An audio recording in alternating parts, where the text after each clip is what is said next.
Assalamualaikum warahmatullahi wabarakatuh. Bismillahirrahmanirrahim. Ini kebetulan saya ketemu dengan sahabat paling asmo Mas Fadil. Mas Fadil. Ya Allah, sehat aja Mas Fadil. Nama lengkap sinten?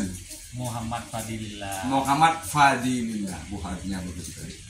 Monggo, katanya ada sedikit hal yang mau dikonsultasikan tentang apa itu Mas Fadil? Iya, ini gini Pak Ustadz.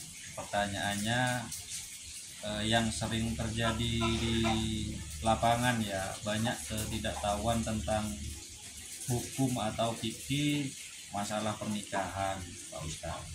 Nah, yang saya tanyakan ini yang banyak ya kasus di lapangan. Bagi pria muslim menceraikan istrinya, dia tidak boleh mengusir istrinya dari rumahnya, meskipun rumah itu atas kepemilikan suaminya.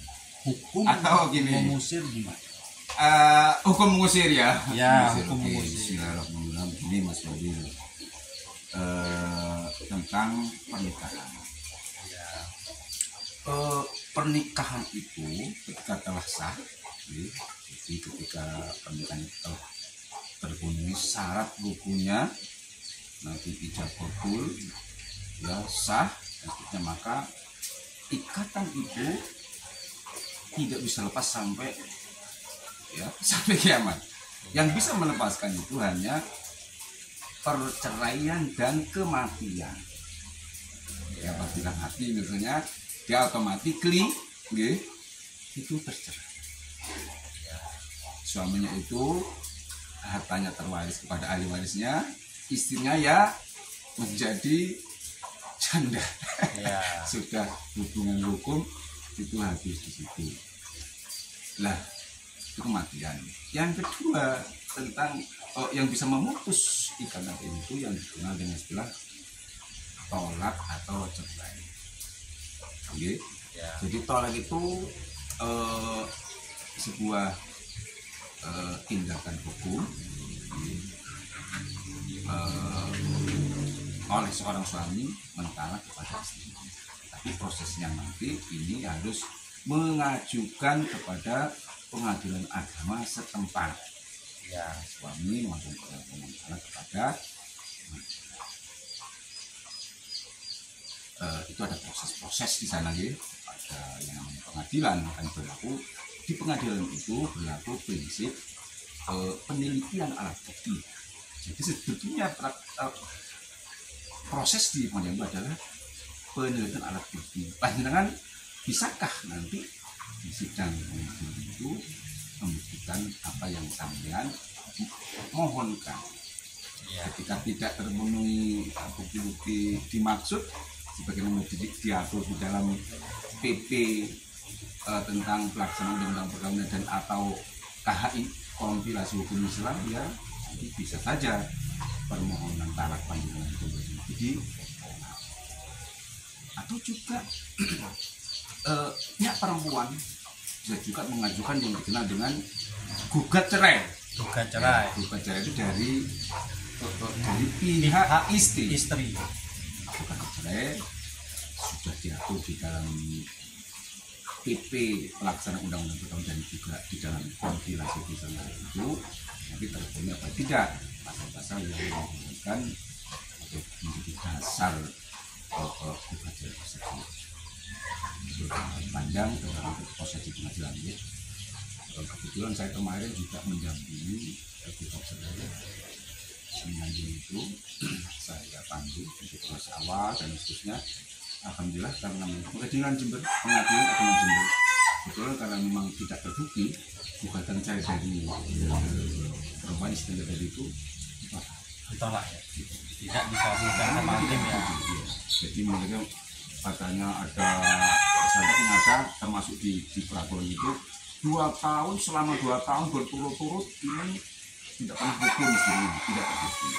Ya, ternyata dibuktikan oleh adanya transferan uang di rekening, juga apa itu hubungan 4 bulan ke sini tidak sampai 2 tahun, 4 bulan dari pengajuan itu baik-baik saja, ada disebutkan foto-foto kebersamaan dan seterusnya, nanti eksekusi ya.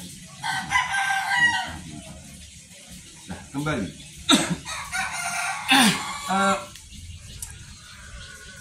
Tolak itu sendiri,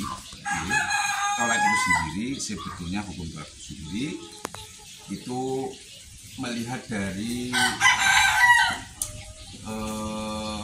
alasan-alasan. Hukum asal itu ya boleh atau bahkan dibenci. Ada hadis abghadul halali indoli at-tolak. Jadi perkara halal yang dibenci oleh Allah ya tolak itu. Proses perceraian ya Pak Ahmad. Nah, iya, jadi tolak itu sebetulnya hal yang tidak baik. Tapi kalau terpaksa ada alasan-alasan dan seterusnya, banyak kan problematika di dalam sebuah keluarga, ya boleh. Tolak itu sendiri ada yang dikenal dengan secara lafaz. Tadi ini kembali ke cerita panjang tentang mengusir. Tolak sendiri itu dari sisi pelafatan talak itu ada yang dikenal dengan tolak sori dan tolak kinayah. Tolak sori itu tolak yang dilafatkan oleh suami dengan lafat tolak. Contohnya, tolak tuki, aku ceraikan wahai kamu perempuan. Itu otomatis saat itu jatuh tolaknya. Jatuh ya? Jatuh. Itu tolak sori. Ya. Tidak tergantung badannya, tetapi ada lafaz tolak yang namanya tolak kinayah, sindiran. Ya. Contohnya, pergi kau ke orang tuamu, pergilah kamu ke rumah orang tuamu, atau dia mengusir, pergilah kamu dari rumahku. Iya. Nah, ini tergantung jenis-jenis seperti ini, bukan lafaz tolak langsung, tetapi sebuah perbuatan sindiran, ya. Ini tergantung pada niat si pengucap, dalam ini suami. Kalau suami itu meniatkan di dalam hatinya ketika mengusir itu, kamu ke orang tuamu, mengusirlah dari rumahnya. Ya. Di dalam hati niat ingsun menceraikan sindiran jatuh. Jadi tolak kinayah ini tadi, ini tergantung kepada niat pengucap. Oh begitu. Ada dua. Ya, ada tolak kinayah, ada tolak sori yang langsung itu tanpa niat pun kalau mengucapkan kata-kata tolak itu jatuh. Ya. Nah, harus benar. Ini tidak boleh untuk mainan kata-kata tolak itu, karena tidak niat pun bisa jatuh. Nah, yang kedua yang tolak kinayah ini sindiran. Kinayah itu arti sindiran. Ini tergantung kepada niat pengucap suaminya. Jadi belum tentu juga belum jatuh, tentu ya? Yang tahu itu mencari atau tidak hanya suaminya. Mas, iya tanya itu suaminya kan mengusir misalnya, pergi kamu ke rumah orang tuamu, diusir dari rumahnya suaminya itu. Iya betul. Nah, ditanya, Mas, jenengan ketika mengucapkan itu di dalam hati niat ingsun mentalak istrinya atau tidak? Tidak, ya tidak tidak. Tapi kalau itu ini Pak Ustadz apa namanya, dia sungguh-sungguh dalam hatinya niat untuk mengusir. Tergantung niat mencerai atau tidak. Itu bisa jatuh talak apa enggak? Ya, niat tolak atau tidak. Kalau sungguh mengusir, iya. Mengusirnya sungguh, tapi tidak niat tolak tidak. Tapi kalau niat menceraikan jatuh ya. Jatuh. Nah, dan itu hukumnya gimana Pak? Nah, ya tertolak istrinya, tetapi nah, maksudnya hukum secara lafaz iya secara hukum dia tertolak. Ya. Tetapi nanti persisnya itu yang bisa memutus perceraian itu di pengadilan. Oh, tetap di pengadilan. Iya. Dengan bukti-bukti. Iya, secara syar'i dia sudah jatuh sebetulnya. Iya. Tapi nanti akan diputus oleh pengadilan. Contoh mengajukan ke pengadilan. Pak Hakim, saya telah mengucapkan tolak sindiran, tolak kinayah, lafaznya seperti ini. Jadi pengadilan yang ada. Nanti kalau gedok putusan pengadilan, maka saat itu dihitung bahwanya jatuh, berarti si perempuan itu sudah masuk dalam mulai tanggal itu jatuh masuk masa iddah. Oh, itu nggih. Saya kira itu nggih. Ya. Nah, jadi hati-hati nggih. Hati-hati seorang suami jangan gampang-gampang mengucapkan kata-kata tolak, itu jatuh walaupun tidak berniat. Dan yang kedua yang tolak kinayah itu ya sebaiknya jangan mengucapkan hal-hal yang seperti itu. Ada permasalahan ya di dalam keluarga musyawarah dulu ya. musyawarah ya dicari karena memang ada banyak problematika di dalam keluarga musyawarah. Eman ya sudah Islam apalagi sudah punya anak misalnya. Oh iya. Semoga keluarga kita Mas Bagio Iya, jadi keluarganya selalu adem ayem aman lancar. Rezekinya banyak dan barokah. Sekian, assalamualaikum warahmatullahi wabarakatuh. Waalaikumsalam warahmatullahi wabarakatuh.